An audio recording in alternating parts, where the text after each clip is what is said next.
तक जो आईपीसी पढ़े हैं, आईपीसी का चैप्टर 16 तक हम लोगों ने अपना पढ़ा, जो कि मानव से संबंधित अपराधों के विषय में था, चैप्टर 16। आज हम लोग चैप्टर्स जो 17 है उसको पढ़ेंगे, और वो हमारा है संपत्ति से संबंधित अपराधों के विषय में, यानी कि जो अपराध क्या संपत्ति के विरुद्ध हों। तो ये चैप्टर संपत्ति के विरुद्ध अपराधों के बारे में आपको बताएगा। ये चैप्टर सबसे बड़ा है। आईपीसी में जितने भी चैप्टर हैं वो सबसे बड़ा चैप्टर ये चैप्टर 17 ही है, संपत्ति के विरुद्ध अपराध वाला चैप्टर। देखिए, ये चैप्टर में सेक्शन 378 से लेके 462 तक डिफाइन किया गया है। अब चलिए हम आज का जो हमारा टॉपिक है इस चैप्टर का वो है चोरी, थेफ्ट। चोरी क्या होती है? वैसे सुनने में आम भाषा में तो चोरी क्या होती है हम लोग जनरल समझते हैं कि कोई चीज़ कोई चुरा लिया तो वो चोरी हो जाती है, लेकिन कभी कभी ऐसा केस देखने को मिलता है जहाँ पे हमें लगता तो है कि ये चोरी है पर वो चोरी होती नहीं है। इसलिए चोरी के बारे में लॉ क्या कहती है, जब इस बात को हम लोग अच्छी तरह समझेंगे तभी हम जान पाएंगे कि कहाँ चोरी हो रही है या संपत्ति के विरुद्ध कोई और अपराध है जिसको हम चोरी समझ के बैठ रहे हैं। जैसे एक एग्जाम्पल हम आपको देते हैं कि जैसे मान लीजिए कोई व्यक्ति कहीं चोरी करने गया, तो मतलब चोरी करने गया किसी जगह गया, वहाँ वो देखता है कि एक बहुत ही अच्छा कोई कीमती सामान रखा हुआ है, और वो उस सामान को उठा के लेके जाता रहता है, वहाँ से ले करके जाने लगता है। लेकिन फिर क्या होता है, कुछ दूर जाता है तो फिर वहाँ पे उसे लोग चिल्लाने लगते हैं चोर चोर करके पकड़ने के लिए। तो वो क्या करता है, सामान को वहीं छोड़ करके और भाग जाता है। तो जब उसे पुलिस पकड़ती है तब आप बताओ क्या उसे चोरी, आप मानोगे कि उसने चोरी किया है या चोरी नहीं किया है? तो ज़्यादातर इस केस में लोग क्या कहते हैं कि उसने चोरी नहीं किया, क्योंकि वो सामान चुराया क्या, वो वहीं छोड़ के चला गया। जबकि जब आप लॉ का पूरा जब चोरी के बारे में पढ़ोगे कि हमारा आईपीसी चोरी के क्या डिफिनीशन दिया है, जब हम लोग ये जानेंगे तब हम इस बात का निर्णय ले पाएंगे कि उस व्यक्ति ने चोरी किया था या नहीं। अब एक एग्जाम्पल आपको और समझाते हैं, आप बताइएगा कि उसमें चोरी हुआ कि नहीं। जैसे मान लीजिए मैंने अपनी एक अंगूठी किसी अपने दोस्त को दे दिया, किसी अपने दोस्त को दे दिया, और मेरा दोस्त ले जा कर के उस अंगूठी को टेबल पे रख दिया। और फिर क्या हुआ कि अचानक मैं घूमते टहलते उसके घर पहुंची और मैंने देखा कि मेरी दी हुई अंगूठी वो उसी टेबल पे रखा हुआ है। तो मैं क्या करती हूँ कि मैंने देखा कि वो देख नहीं रहा है और मैंने वो अंगूठी चुपचाप ले करके अपने पास रख लिया और मैं चला आया। तो बताइए क्या मैंने वहाँ चोरी किया? वो मेरी ही संपत्ति थी, क्या मैंने तब भी चोरी किया?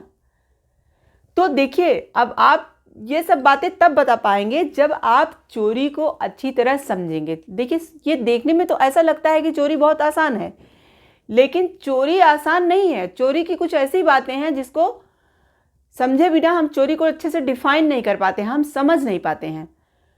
तो चलिए मैं पहले आपको चोरी के बारे में अच्छे से समझा देती हूँ, तब बताती हूँ कि क्या मैंने जो एग्जाम्पल जो दोनों दिए इसमें चोरी हुई या नहीं हुई। तो चलिए अपना सेक्शन हम देखते हैं किस सेक्शन में चोरी को डिफाइन किया गया है। तो सेक्शन 378 आईपीसी का सेक्शन 378 जो है वो चोरी को डिफाइन करता है। तो क्या कहता है ये सेक्शन 378? बैरेट में देखिए, ये कहता है कि जो कोई किसी व्यक्ति के कब्जे में से, कोई व्यक्ति किसी के कब्जे में से, तो सबसे पहले इंपॉर्टेंट चीज़ है कब्जा, यानी कि कोई वस्तु जो किसी के कब्जे में होनी चाहिए। और फिर आगे ये क्या कहते हैं, उस व्यक्ति के सम्मति के बिना, यानी कि पहली बात तो उस व्यक्ति के कब्जे में थी, दूसरा उस व्यक्ति के सम्मति के बिना, यानी कि उससे बिना पूछे क्या करता है, जंगम संपत्ति बेईमानी से ले। जंगम संपत्ति होनी चाहिए, यानी मूवेबल प्रॉपर्टी, चल संपत्ति होनी चाहिए, तभी आप चोरी कर पाओगे। यानी प्रॉपर्टी ऐसी होनी चाहिए जो मूवेबल प्रॉपर्टी हो, जंगम संपत्ति हो, चल संपत्ति हो, तभी आपकी चोरी हो पाएगी। और बेईमानी पूर्वक, यानी आपका आशय, इंटेंशन भी कैसा हो, बेईमानी पूर्वक हो। लेने का आशय रखते हुए अगर वह संपत्ति लेता है तो तब वो कहा जाएगा कि उसने चोरी किया। तो इसके कीवर्ड क्या क्या है? पहला बात तो कोई वस्तु क्या होनी चाहिए, मूवेबल प्रॉपर्टी, यानी जंगम संपत्ति होनी चाहिए। दूसरा पॉइंट क्या होना चाहिए, दूसरा पॉइंट होना चाहिए कि किसी व्यक्ति के कब्जे में होनी चाहिए, यानी कि वो वस्तु किसी पर्सन के कब्जे में हो। पहली पॉइंट तो मूवेबल प्रॉपर्टी, दूसरा किसी के कब्जे में हो, और तीसरा क्या हो, सम्मति के बिना लिया गया हो, यानी कि बिना परमिशन के, जिसके कब्जे में है उसकी परमिशन भी न ली गई हो। और फिर उसके बाद क्या है, इंटेंशन कैसा हो, इंटेंशन आपका बेईमानी पूर्वक हो। फिर एक बात क्या बता रहा है, उस जगह से जहाँ पे वस्तु रखी है वहाँ से हटा रहा हो उस वस्तु को, यानी हटाया जाना। जिसमें ये सारी कंडीशनें पाई जाएंगी, ये सारी बातें पाई जाएंगी, वहीं पे चोरी कहलाएगा, नहीं तो नहीं, चोरी नहीं कहा जाएगा। यही हमारा सेक्शन 378 बताता है। तो जैसे अब एग्जाम्पल जो मैंने आपको दो दिया, पहला तो चोर वाला दिया था कि उसने क्या किया, कोई कीमती सामान चुरा के भाग रहा था, और क्या किया, वो सामान जब पकड़े जाने के डर से कुछ दूर ले जा करके वहीं पे रख के भाग जाता है। तो देखिए यहाँ पर भी उसने चोरी किया, क्योंकि वो जो सामान था किसी के कब्जे में था और वो मूवेबल प्रॉपर्टी था, और उस पर्सन का जो चोर आया था उसका आशय क्या था, बेईमानी पूर्वक था, और क्या था, और इंटेंशन उसका बेईमानी पूर्वक था, किसी के कब्जे में था और मूवेबल प्रॉपर्टी भी था। वो पर्सन वहाँ से हटाता भी है, यानी कि एक जगह से ले जाके दूसरी जगह, भले वो चुरा नहीं पाता उसको अच्छी तरह से, लेकिन हटाता तो, यानी सारी 378 की जो बातें हैं वो इस में आ गई, तो वो वहाँ पे चोर ही कहलाएगा, भले उसने चोरी नहीं कर पाया। ज़्यादातर क्या होता है कि पुलिस आदि जब ऐसे चोरों को पकड़ते हैं तो उसे अटेम्प्ट ऑफ थेफ्ट कर देते हैं, यानी कि चोरी के प्रयास में रख देते हैं, जबकि चोरी का प्रयास नहीं बल्कि उसने चोरी ही किया। भले वो संपत्ति को ले नहीं पाया, लेकिन बाकी चीज़ें तो उसने पूरा की, इसलिए उसने चोरी किया। अब जो दूसरी हमने आपका दूसरा एग्जाम्पल दिया था, अब देखिए वो बैठता है कि नहीं इसमें। तो उसमें क्या था कि वो संपत्ति भले उसी की थी, यानी कि मैंने क्या एग्जाम्पल दिया कि जैसे मैंने अपनी कोई वस्तु अपने दोस्त को दिया और मैं वही वस्तु चुरा के ले आती हूँ, वही वस्तु मैं अपने पास ले लेती हूँ, तो यहाँ भी चोरी ही होगा। कैसे होगा, अब मैं आपको समझाती हूँ। ऐसे होगा कि मैंने अपनी अंगूठी जब उस पर्सन को दे दिया, यानी मेरे कब्जे से वो मेरे दोस्त के कब्जे में चली गई है, तो अब वो अंगूठी क्या है, मेरे दोस्त के कब्जे में है। तो मैंने क्या किया, उस कब्जे से उसकी अंगूठी को बेईमानी पूर्वक क्या किया, अपने पास हटा लिया। तो मैंने सारे जो 378 की बातें थी सब कुछ किया, भले वो मेरी संपत्ति खुद की थी। तो यहाँ पे ये हम कह सकते हैं कि खुद की संपत्ति को भी चुराया जा सकता है। अब कैसे चुराया जा सकता है, मैंने आपको एग्जाम्पल के द्वारा समझाया। अब देखिए एक एग्जाम्पल आपको और हम बताते हैं। जैसे मान लीजिए कि एक मेरी एज, मतलब जैसे मेरी एक पेन होती है और मैं क्या करती हूँ, मैं अपनी इस पेन को अपने दोस्त को देती हूँ लिखने के लिए, और मेरा दोस्त उसको रखा रहता है। फिर मैंने क्या किया कि ऐसे मजाक में ही मैंने अपनी पेन को रख लिया, और फिर मैंने दोस्त से कहा कि मेरी पेन वापस करो मुझे। उसने नहीं पाया तो मैंने हंस के कहा, अरे ये तो मैंने ही ले लिया। तो यहाँ पे मैंने चोरी नहीं किया, क्योंकि मेरा इंटेंशन वहाँ बेईमानी पूर्वक नहीं था, वो तो मजाक के ध्येय से मैंने ऐसा किया था। यानी कि अगर आशय बेईमानी पूर्वक का ना हो तो भी चोरी नहीं होती है। कभी कभी क्या होता है कि कोई पर्सन मतलब इस बात मतलब का ज्ञान कि वो संपत्ति मेरी ही है और उसका आशय बेईमानी पूर्वक नहीं है, वो जैसे उसके पास रखी है और वो इस आशय से कि यह मेरी संपत्ति है जाता है और लेके चला आता है, उसका आशय ये नहीं था कि उस व्यक्ति को परेशान करना अपनी वस्तु चुरा के बेईमानी से, वो सद्भावना पूर्वक ऐसा काम करता है, तो वहाँ पे चोरी नहीं कहा जाएगा। तो चोरी की बहुत सारी ऐसी बातें हैं जो हमें समझना बहुत ज़रूरी है कि जितनी 378 में बातें बताई गई हैं, जब तक वो कंप्लीट नहीं होती हैं तब तक चोरी नहीं माना जाएगा। अब जैसे यहाँ पे एक अभी एग्जाम्पल मैं आपको देती हूँ। मान लीजिए कोई फसल किसी खेत में बोई गई है, फसल खेत में बोई गई है, तो क्या फसल की चोरी की जा सकती है? बोई हुई फसल की चोरी की जा सकती है?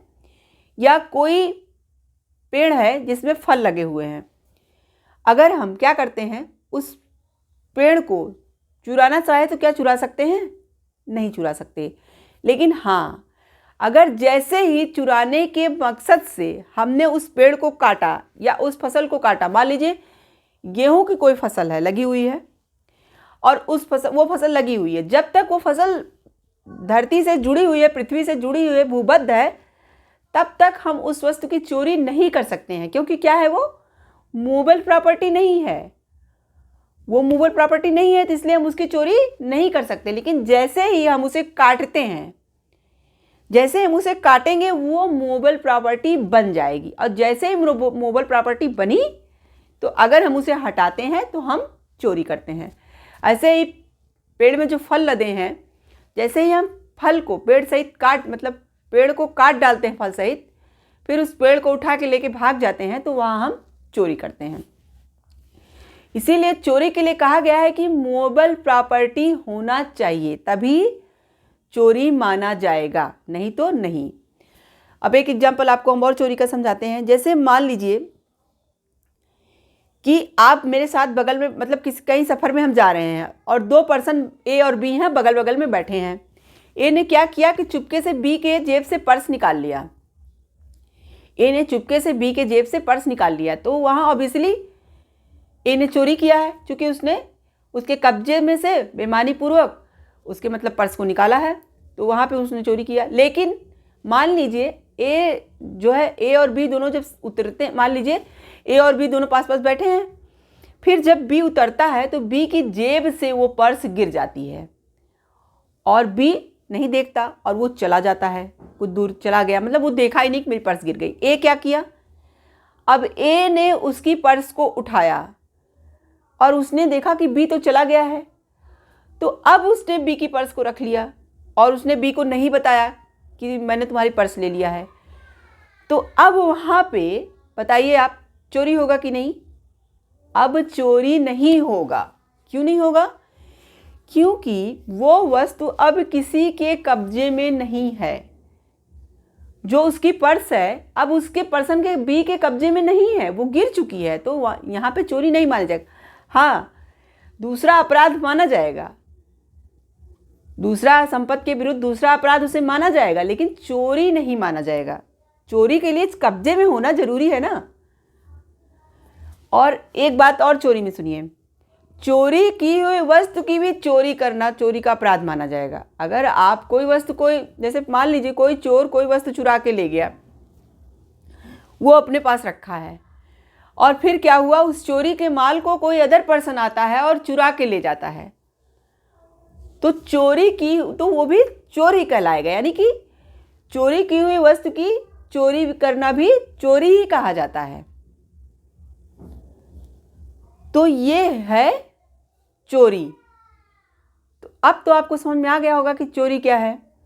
अब चलिए हम देखते हैं कि इस चोरी की सज़ा कितनी दी जाएगी। तो सेक्शन जो 379 है वो चोरी की सज़ा डिफाइन करती है। अभी तो सेक्शन 378 में हम लोगों ने क्या पढ़ा कि चोरी क्या होती है, लेकिन सेक्शन 379 चोरी की सज़ा को बताती है कि कोई पर्सन अगर चोरी करता है तो उसे क्या सज़ा दी जाएगी। तो चोरी की सज़ा जो है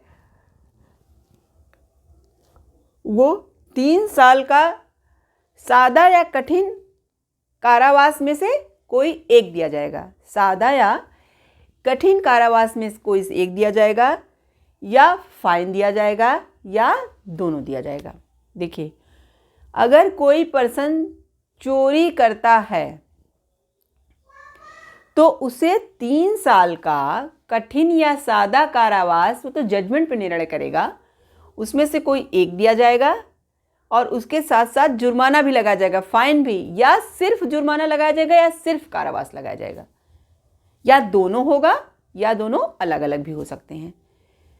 तो ये हमारा सेक्शन 378 और 379 था। तो आशा करते हैं कि आपको चोरी अच्छे से समझ में आ गई होगी कि चोरी क्या होती है, और सेक्शन 378 में जो चोरी को डिफाइन किया गया है उसको आप अच्छे से समझ गए होंगे। सेक्शन 379 में चोरी की जो जो सज़ा दी गई है वो भी आपको अच्छे समझ में आ गया होगा। तो आज की वीडियो में बस इतना ही। आप हमारे चैनल को लाइक कीजिए, सब्सक्राइब कीजिए, बेल आइकन को दबाइए, जिससे आने वाले नए नोटिफिकेशन के बारे में आपको पता चल सके। आज के लिए बस इतना ही। Thank you very much.